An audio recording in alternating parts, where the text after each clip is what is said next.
Bom, falando então em melhores ativos, vamos aqui para o momento, né, que é o filé mignon aqui do nosso painel, que é onde investir, né? Então, de tudo isso, com todas essas oportunidades e riscos também no radar, quais são os melhores fundos imobiliários que vocês enxergam aí para investir? Eu vou começar com o analista aqui, e depois eles vão vender o peixe deles. Então, vamos começar aqui contigo, Caio. Assim, quais são os fundos imobiliários que você gosta hoje para ter numa carteira?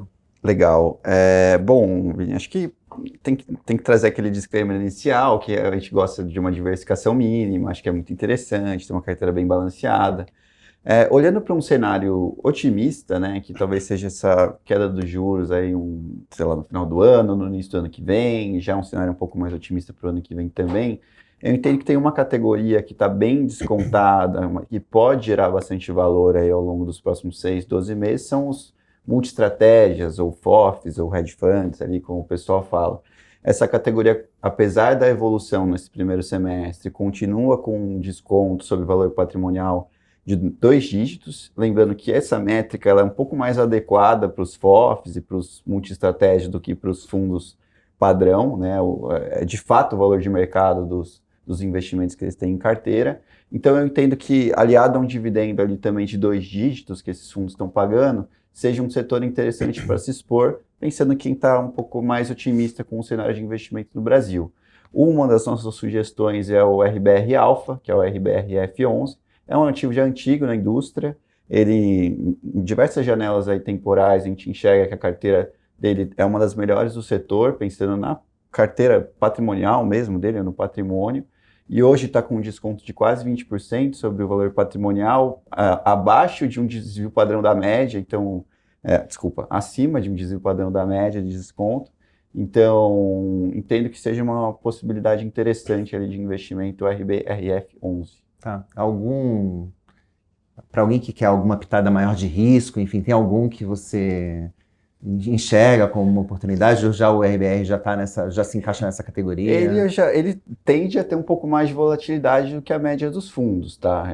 Acho que entendo que seja, já para quem gosta de fundo imobiliário, já seja um setor um pouquinho com maior volatilidade. Agora, pegar com uma pitada um pouco maior de risco, posso trazer, por exemplo, no setor de escritórios, até que não acho que a carteira seja um super risco, acho que é uma carteira bem qualificada, são ativos muito bons, mas como eu falei, escritórios nesse segundo semestre ainda não tende a ter uma supervalorização, pode ter uma oscilação em relação à ocupação também. Uma das nossas preferências do setor é o JSRE11, né, que é o Fundo de Escritórios do Safra. Ali é uma carteira de qualidade também de escritórios, uma carteira que hoje está bem ocupada e tende a aumentar gradualmente seus rendimentos, com o aumento tanto da ocupação recente quanto do reajuste dos aluguéis. Então eu diria que esses 2 fundos aí, já que foi solicitado. Tá certo. E você, Gabriel, vale a pena mesmo investir nesse fundo da TRX aí? Não sei. Sou suspeito para falar, né? A gente, o TXF11 hoje tem uma base grande. Podia indicar a Quineia, podia indicar a TRX, nossa, isento aqui. Combinado antes. Para tirar essa suspeição. Não, mas assim, o fundo hoje tem uma base grande de cotistas, né? Mais de 185 mil investidores. A gente acabou de encerrar uma emissão que, como eu disse, mudou o fundo um pouco de patamar. A gente está se aproveitando de um momento que é bom para comprar imóveis, né? É muito difícil ter dinheiro, então, como o dinheiro está escasso na economia como um todo, você se coloca numa posição mais favorável se você tem algum tipo de dinheiro. A gente lá também está usando muito agora, né? Foi a primeira vez que a gente fez, enfim, troca de cotas, né? A gente oferece cota para o vendedor do TXF11.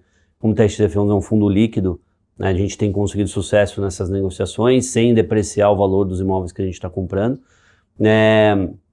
Então, enfim, sou suspeito, mas se puder falar de algum outro setor aqui, a gente lá na TX gosta muito do setor de shopping, que é um setor que a gente não tem no TXF11.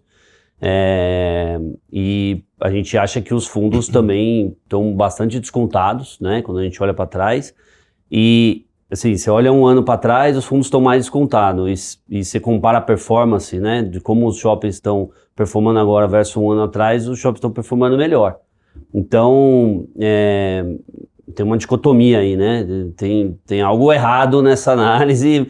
Enfim, mercado é sempre soberano, né? Mas ali... Você vai no fim de semana no shopping, pois você não consegue tá sentar na praça de alimentação, tá dependendo da hora. É isso. Então, assim, a nossa visão lá é que os ativos de shopping, de maneira geral, tá? Sem selecionar nenhum fundo, de novo, é um setor que a gente não atua, mas a gente gosta muito lá na TRX e enxerga ali bastante oportunidade. Legal, e você, Pedro? Conta um pouco. Legal. Eu concordo com a avaliação do Gabriel. Shopping também é um segmento que eu acompanho, eu acho bem interessante. A gente também não tem fundo de shopping na Kinea, mas é um segmento que a gente acompanha porque a gente financia vários dos fundos de shopping, né? Então, é um segmento que a gente gosta bastante e você olha, realmente as carteiras estão super saudáveis, as métricas dos ativos estão fortes, vacância baixa, crescimento real de vendas, né? Crescimento acima da inflação. O NOI, que é a métrica de resultado dos ativos, está super robusto. Então, vários fundos com portfólios diversificados, de qualidade, né? Várias gestoras têm portfólios de qualidade e com um deságio, acho que está na média, está na casa de 18%, se você olhar a média dos fundos de shopping. Então, é um nível de deságio bastante expressivo. Eu pessoalmente acho interessante os fundos de shopping. Eu gosto bastante dos fundos de papel também, porque eu gosto desse componente de dividend yield interessante. Talvez por eu trabalhar num fundo de papel, eu tenho uma capacidade de olhar melhor as carteiras, de entender melhor os fundos, então é uma classe que eu gosto bastante, mas para não falar de fundo de papel, então, um que eu acho que está num ponto também interessante são os multi-estratégia, os hedge funds. Como o Caio colocou, tem o hedge fund do RBR, está num patamar de preço bastante interessante, tem outros portfólios também já grandes, com liquidez, bem diversificados, que tem já um componente de dividend yield interessante, então tem um carrego legal para o investidor que entra, né? No nosso hedge fund da casa, que é o Kinea Hedge Fund do KNHF11, por exemplo, a gente tem conseguido manter um dividendo interessante, ele tem até crescido, e o fundo tem ainda um patamar de deságio que permite o investidor comprar aquela carteira, né? Aquele portfólio abaixo do valor patrimonial. Então, é um fundo que eu acho interessante também. Em relação aos fundos da Kinea especificamente de papel, para um perfil de um investidor mais conservador, qual seria o FII assim, que você...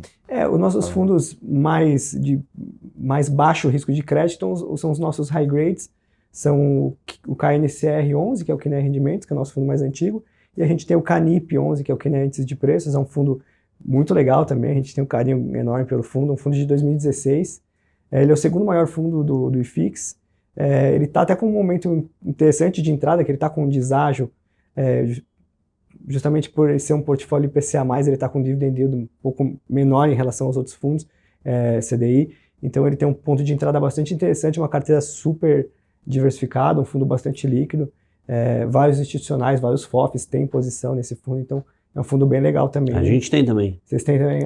Temos também. A gente não combinou. A TRX tem um hedge fund, né? É pequeno, a gente listou ele no segundo semestre do ano passado, estamos lá criando histórico, que é o TRXY, e lá na carteira do TRXY a gente tem tanto o KNCR quanto o CANIP. Boa. Bom, é isso aí. Bom, acho que depois de toda essa combinação que não foi combinada aqui,